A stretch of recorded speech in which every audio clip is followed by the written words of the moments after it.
NFTs. You either love them or you hate them. And when plots of virtual lands and cartoons of bored monkeys sell for millions of dollars, it's easy to see why, for many of us, they seem like a pivotal Web3 technology or an absolute scam. But regardless of what side you're on, one thing is for certain. NFTs are one of the few crypto technologies that have actually made it into mainstream consciousness. And it seems like they're here to stay. Can you explain what an NFT is? Probably about 50 new NFT projects launching per day. I don't care if you buy an NFT. I just don't care. So what are NFTs and why have they become such a cultural phenomenon? I'm Jackson Dumont, Director of Video at CoinTelegraph. In this video, we'll explain how NFTs work and why they've boomed to the forefront of Web3 technologies. If you haven't done so already, please consider leaving a like and clicking that subscribe button. We are the leading media for crypto news coverage and education.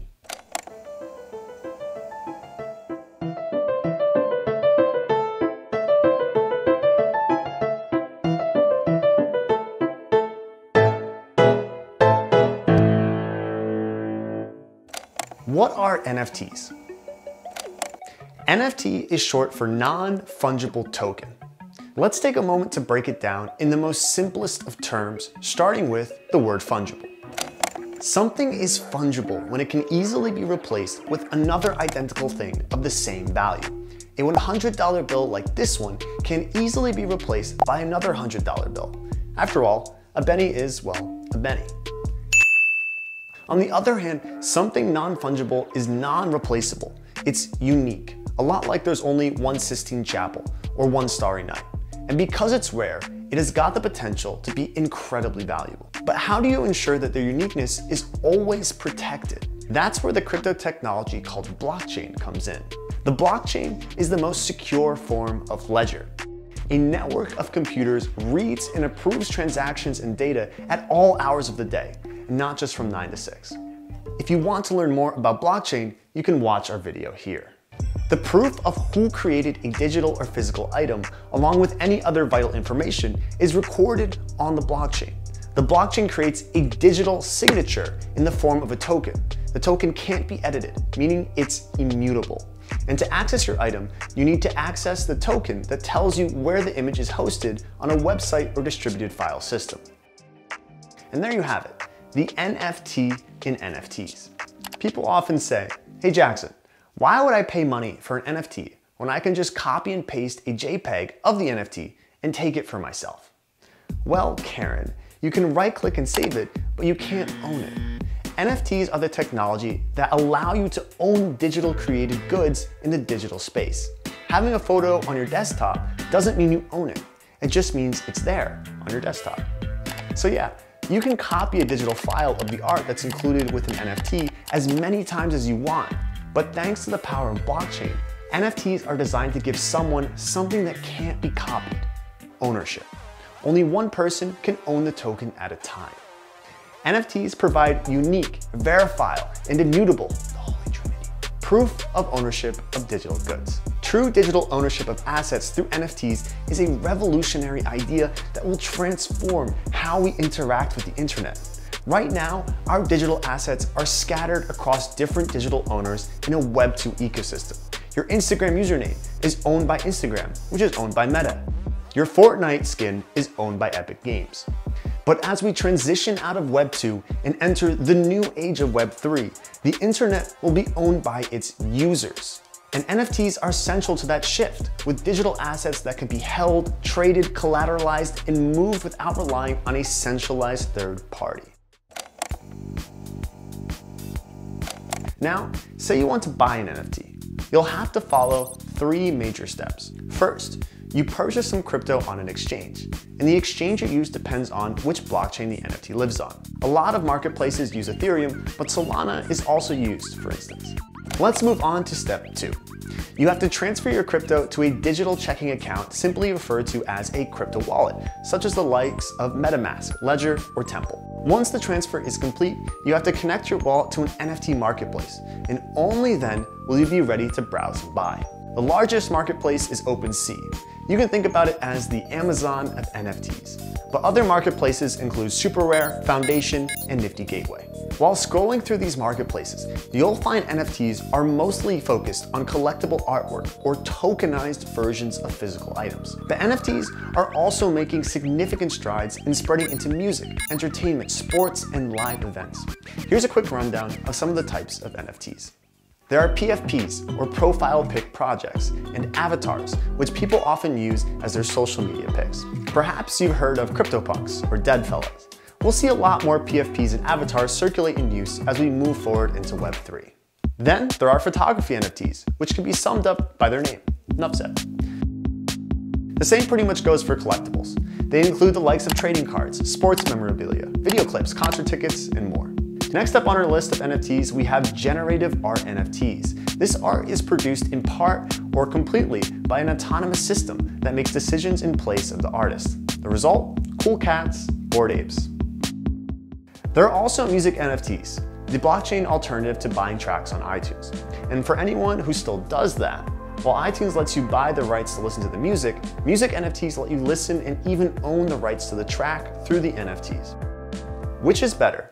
I'll leave that for you to decide. Then we have gamified NFTs, which take typical gaming elements such as point scoring, competitions, and rules of play, and apply all that to blockchain technology. Assets used within the game are programmed as NFTs, and users can trade and swap the assets for financial rewards. The reality is, the list of types of NFTs is evolving with each day. NFTs might one day be used to transfer land deeds, provide proof of ownership, and perhaps even keep track of the change in a property's value over time in the physical world. And in the digital world, projects such as Decentraland allow users to purchase NFTs that represent the virtual land they've either bought, rented, or sold.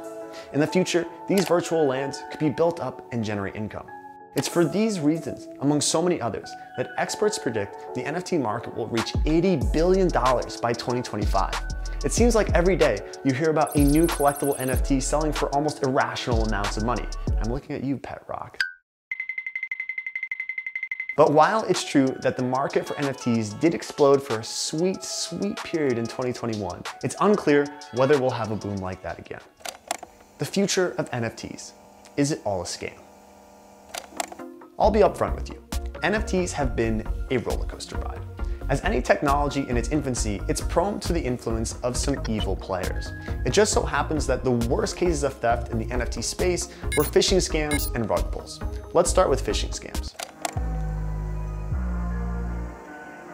Bad actors impersonated reputable figures such as banks, NFT marketplaces, and NFT artists to trick people into handing out their personal information, like, say, credentials to their crypto wallets. Then, they bled the users dry. In June 2022, a massive security breach at the NFT community's largest and most active marketplace, OpenSea, exposed its many members to some incredibly fishy emails, as in PH fishy emails. Any OpenSea user who had shared their email address with the site at any point in time had their information handed over to a so-called unauthorized third party. The hack saw $1.7 million worth of NFTs stolen. And it isn't just emails either. Clicking on any unverified link on any platform could result in a user losing their precious NFTs. In April 2022, hackers hacked into Bored Ape Yacht Club's Instagram and stole $1 million worth of NFTs from their followers. The hackers posted a link mirroring the website, and when they signed into a transfer form, at which point their wallet assets were transferred to the scammer's wallet. Just a month later, it happened again with Beeple's Twitter account. Scammers posted links to a fake NFT giveaway. When users clicked on the link, they found their NFTs were stolen. But aside from offers that seem too good to be true, there are some NFT scams that are months in the making. That's right, we're talking about rug pulls.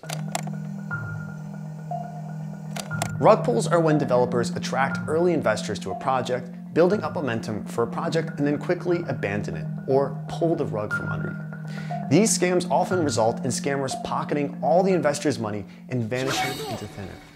Sometimes you're getting a taste of the dark side of Web3. You should know that rug pulls can even be disguised as ice creams. That's right, nothing is safe. Now, back to the case at hand. NFT project Frosties was an ice cream themed collection of 8,888 NFTs. The founders built up a community on Discord and promised NFT collectors anything from merch and raffles to a sizable fund to ensure the project's longevity. The NFTs were priced at 0.04 ETH per mint, and when the collection sold out in a matter of hours, the team had pulled in 335 ETH, or roughly $1.3 million. But then just like that, the project website and their Discord quickly disappeared, and so did the founders. The funds were transferred to various wallets. The US Department of Justice picked up the case and launched a 2-month investigation. New York prosecutors arrested and charged the founders with conspiracy to commit fraud and money laundering. The case is the department's first NFT rug pull. It's one for the books. If there's any bright side to all these scams, it would be that we've gotten better at detecting them. Thanks to social media NFTs spreading like wildfire, an increasing number of people are a little too quick to hop on the bandwagon without having any knowledge about the Web3 space. It would be a pity to mistake NFTs as a scam technology when it's clear that most of the blame for these scams fall on bad actors. That being said, it's a new technology. It's a blank canvas waiting to be given a purpose. And in due time, the technology will improve itself. It will be more resistant to bugs and hackers. Until that happens, we need to be wary and educate ourselves of the realities of creating and buying NFTs. It's up to us to learn how to identify safe and unsafe projects when we make life-changing investment decisions. If you enjoyed the video, be sure to like it and leave us a comment below. And please don't forget to subscribe to the channel. The CoinTelegraph Cryptopedia is your guide to the chaotic space of blockchain technology and cryptocurrencies.